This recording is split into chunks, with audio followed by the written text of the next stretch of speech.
Are you feeling frustrated because your brand is stuck in a rut? You're finding it hard to break through the noise?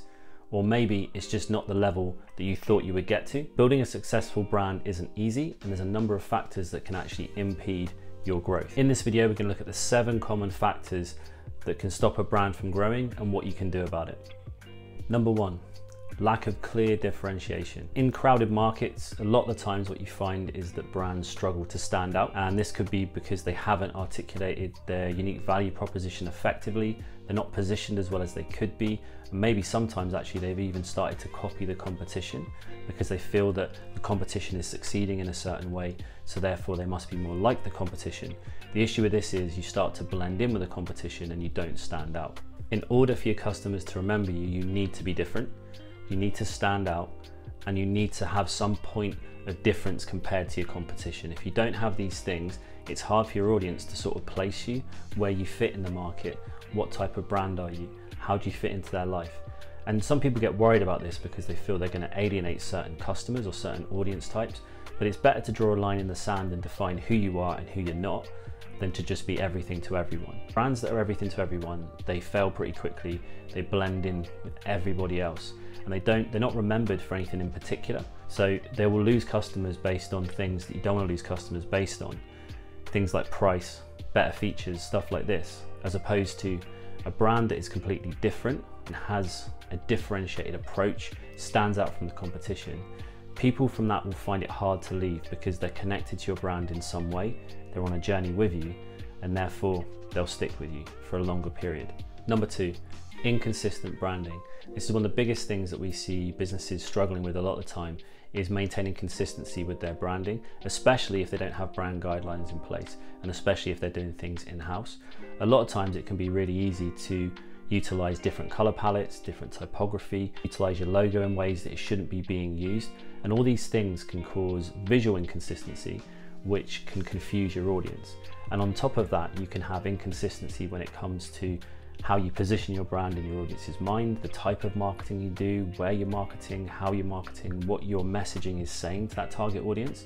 Too much of mixed messages can really confuse your audience. And I always talk about this, a confused brand is a confused audience. So you need to maintain consistency, that is paramount. You need to understand who you are, who you serve, what you're trying to achieve, what's your personality and tone of voice, and how do you show up in the world from a visual perspective, a kind of physical perspective, so that you can be consistent with it. And if you haven't defined those things, it's really important to do so. There's an old adage that it takes 7 to 8 touch points to metabolize your brand. So a customer needs to have 7 to 8 interactions in order to remember it. But what people don't ever say with that is those interactions need to be consistent. So there needs to be consistent interactions with your brand in order to remember it. So if you're inconsistent with your brand, you are actually sabotaging the ability for your audience to remember who you are. Another thing people always say is that people will buy from brands that they trust. Well, actually, if you're consistent with your brand, you've got more chance of your audience trusting you than if you're inconsistent. Number 3, failing to adapt to market changes. So the business landscape is consistently changing. Your competitors are going to be consistently changing, and your audience are going to be consistently changing, from their buyer perspectives to their habits to the way they interact with brands. It's going to continue to change.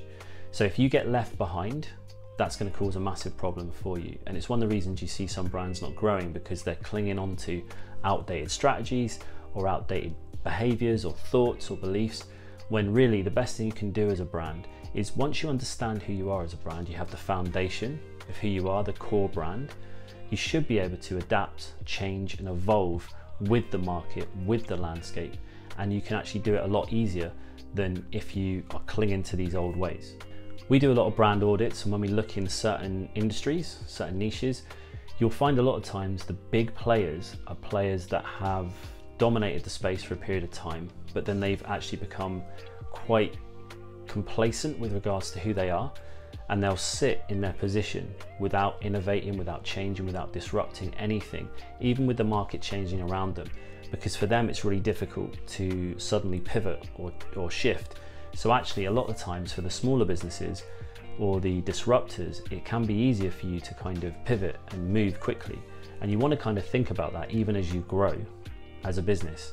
How can we adapt quickly? How can we innovate? Can we still maintain that sort of fresh approach, because you don't want to be caught becoming stale, because it's the hardest position to defend. If you sit there and cling on to these outdated strategies, you can actually then have somebody come in and completely sort of disrupt that industry and sort of turn it on its head, and you want to be aware of that before it happens. Hit the like button if you've enjoyed the video so far, and let us know in the comments what are some things that have held your business back from growth, and what are some things that you've noticed in others that have been a hindrance to them as they try and grow. Let us know in the comments below. Number 4, weak online presence. Now, in today's kind of digital world, you need a strong online presence. Now, that is not just your website, that's your social media, that's all the different platforms you're sort of appearing on. It could be things like YouTube, it could be educational platforms, it might be podcasts that you're turning up on. You need that strong online presence wherever you appear, and it needs to be consistent, as we talked about previously. But what you want to make sure is that your digital footprint for your brand is everything that you want it to be in terms of what your brand stands for, the experience you want to create with your audience. So your website experience wants to emulate your in-store experience, wants to emulate your packaging experience. All these things want to line up so that you keep a consistent brand across all these touch points. But you want a strong online presence, and you want something that is defendable. So you want a place where you can develop your thought leadership pieces, your podcasts, your media, all these different things, developing content that is then shared on different platforms. But having a strong digital footprint is really important to build your brand and to grow it. And there's that saying that is, when's the best time to plant a tree was yesterday. Well, that's the same with your digital footprint. You want to start kind of putting your content out there now, developing it, and establishing your brand online if you haven't already done so. Number 5, lack of customer focus. Now, this is a big thing.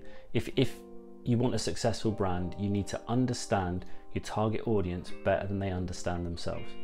You understand their desires, who they want to become, what the challenges are in their way, how can you help them on their journey, what role does your brand play in their life. You need to understand these things intrinsically, because if you don't, then you're creating a product or a service that potentially isn't for anyone, let alone your target audience. We actually saw one of our clients once when we did a brand audit that the product they were creating and the marketing just didn't line up. So they were marketing to a completely different demographic than actually were buying the products, and because of that we actually switched the marketing and switched the way that we produced and developed and positioned the product, because the people that were buying it were not the people that they thought were going to buy it and who they were marketing and spending lots and lots of money marketing to. It was a completely different audience, and just by understanding the role that the product played in the lives of the people that were actually buying it, it allowed them to switch to the right audience for their product and pivot and potentially save lots of money from a marketing perspective, but also save the business. Number 6, a confused brand.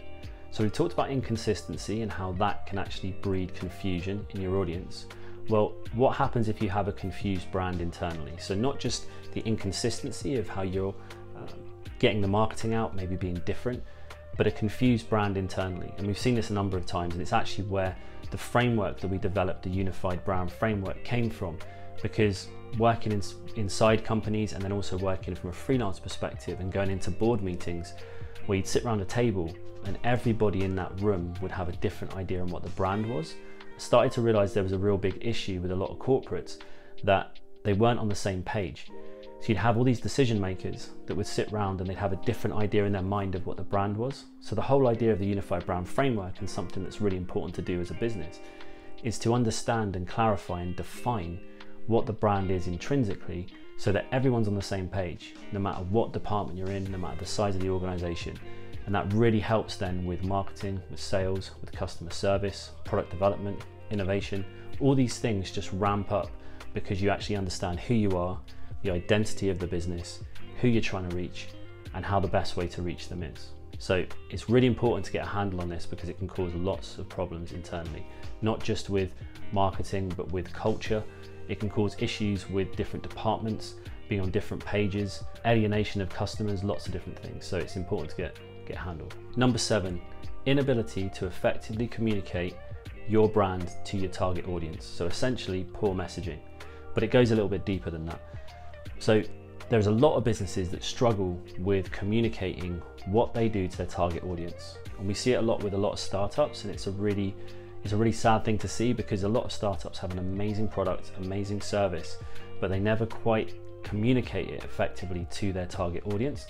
They never quite get the messaging across as to what this product is, how is it going to help their audience, and how does it fit in the kind of the marketplace.